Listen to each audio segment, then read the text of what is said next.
Well, hey there, folks. Here we are, October 25th, 2023, just a few days away from Halloween. Here's the backyard. The grass is still really, really stunningly green. You can see the leaves falling from the cherry tree there. I did have an arborist come by and trim the cherry tree and my two ornamental pear trees in the front yard the other day.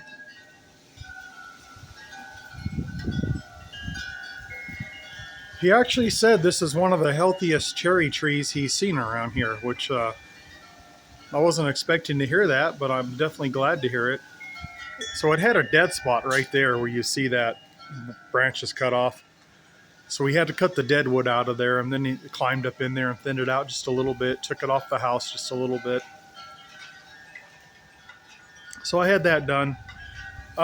It's a nice day today. I mean, it's windy a little bit and got some overcast skies, but there's a temperature. It's like 68 degrees. It's not bad. But they're saying by this weekend, a huge storm's rolling in, and we're going to be like 19 or 20 degrees overnight. So everyone around here in this area says that you really need to turn your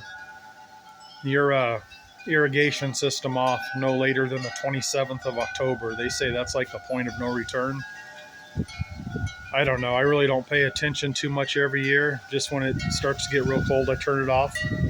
But I did go ahead and turn it all off yesterday. I blew all the lines out with air, got all the water out.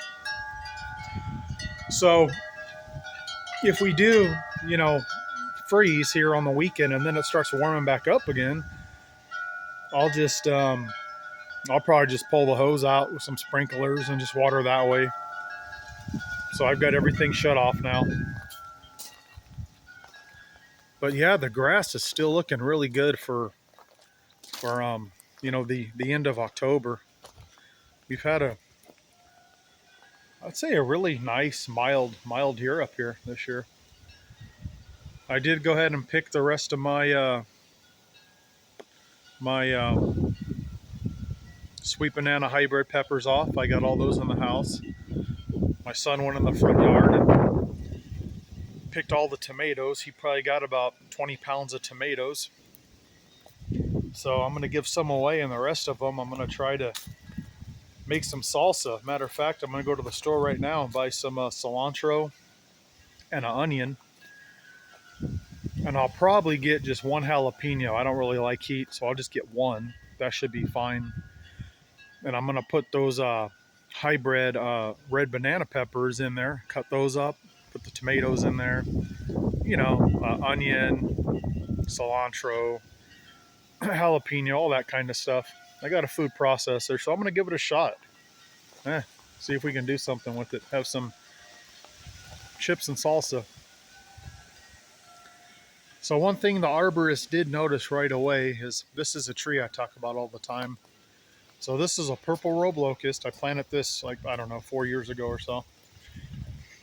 And like a year and a half, 2 years ago now, you can see it better now. During a windstorm, the tree just got so top heavy and we had like 80-mile-an-hour winds and it just snapped it.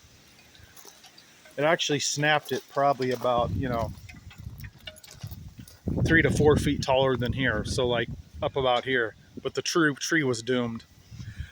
So I cut it with the chainsaw right there, as you can see. And I was just going to wait till the spring and just try to get it out of the ground.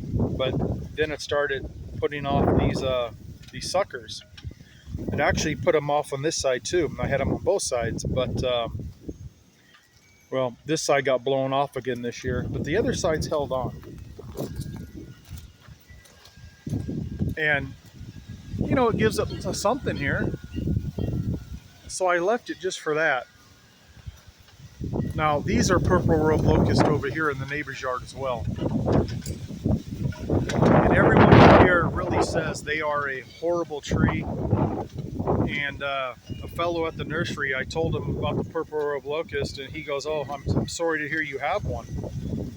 And the arborist saw it too, and he said, "You know what? He says, cut that son of a bitch down and poison it and get it out of there. And I said, why? Why do you guys hate these trees so much?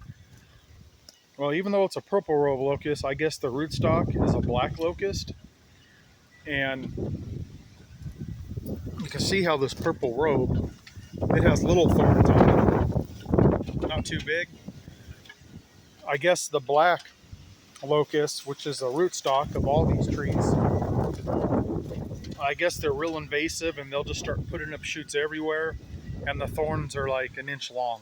They're totally worse than these. So I'm gonna take his advice. I'm gonna cut it down and just try to get it to rot out, or maybe I'll take that little landscape edging out of there and the drip line out of there, and just put a couple bags of charcoal briquettes, light them, and just let them burn that stump all the way down. And then I can dig it out and I'll put something else in there. I was just leaving it because it was still alive, and I didn't want to kill a living thing, but I guess it's run its course. But yeah, I turned the fountain off and I drained all the water out of it. The ivy's doing good back here. Check out the strawberry. I actually have some strawberries on there too. Yeah, the strawberry here, I just left it alone. Kind of forgot about it. It's doing real well. But it does have a weed in there, I see. Get that weed out of there. Don't have room for them.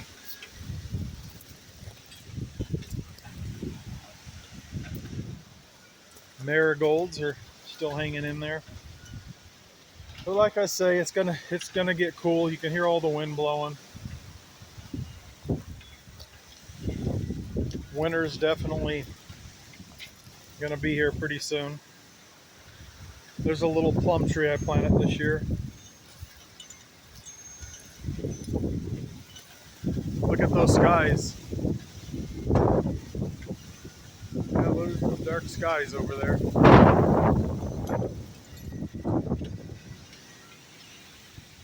There's the antenna. Zooming over there where the mountains are.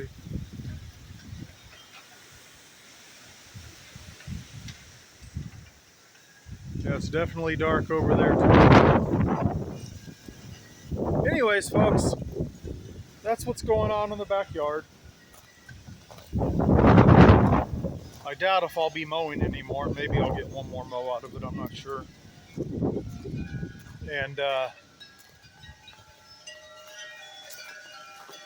I'm going to go ahead and get my tortoises right now out of their burrow. I'm going to put them up for the winter. I put them in a cardboard box with paper shredding. When you shred your documents and stuff, just throw a bunch of that in there with them and put them in the garage for the winter. Stays about 50 degrees in there. Here's the fish. Look at how big they've got it. I know it's hard to see with the water going, but boy, those things have gotten really big. And none of them have died. They're all alive. I have dropped one heater in. If we do drop down that cold, I'll go ahead and drop another heater in.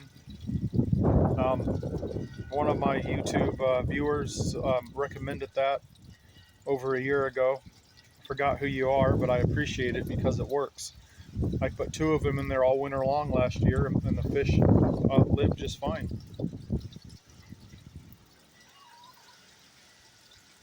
Yeah, they're pretty decent size now. I know I need to thin them out, but my son's just not ready to let them go yet.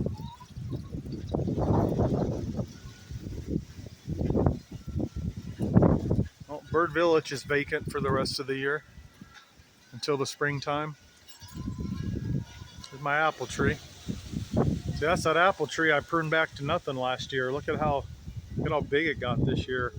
And that pear tree too. I cut that thing down to like right about there, and it just shot up like crazy. I did ask the arborist about this pear tree. I told him I pruned it back pretty hard, trying to encourage outward growth. And he told me that's just how these pear trees grow. They like to grow upward. He told me leave it alone. Don't prune it this winter. let it go another season. There's another shot of the cherry tree there. Yeah, these guys did a real good job on the cherry tree and my two ornamental pear trees in the front yard. I was real happy. And the apple tree, he actually said I did a good job pruning that for what I had. You know, I had limited stuff to work with, but he said I did a real good job. He said just leave all those shoots on it, just leave it alone this winter, let it go another season, and then you know you can consider pruning it then. He did tell me on the cherry tree that if I want this to produce cherries like crazy, I don't know if you guys are familiar, but some cherry trees, like the entire branch will just be covered in like hundreds and hundreds of cherries. It's insane. He said if that's what you want out of this, you really need to prune this back hard, like a lot. Right as it is right now, it gets cherries. It just doesn't get, you know, like thousands of cherries. It gets hundreds of them. But he said he would leave it alone. He said it has a real healthy canopy, and he couldn't believe it. Him and his foreman both said it's one of the healthiest cherry trees they've ever seen. So that made me really happy to hear that,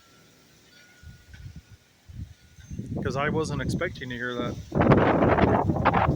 Anyways, folks, that's what we got out here. Y'all be good. We'll catch you next time.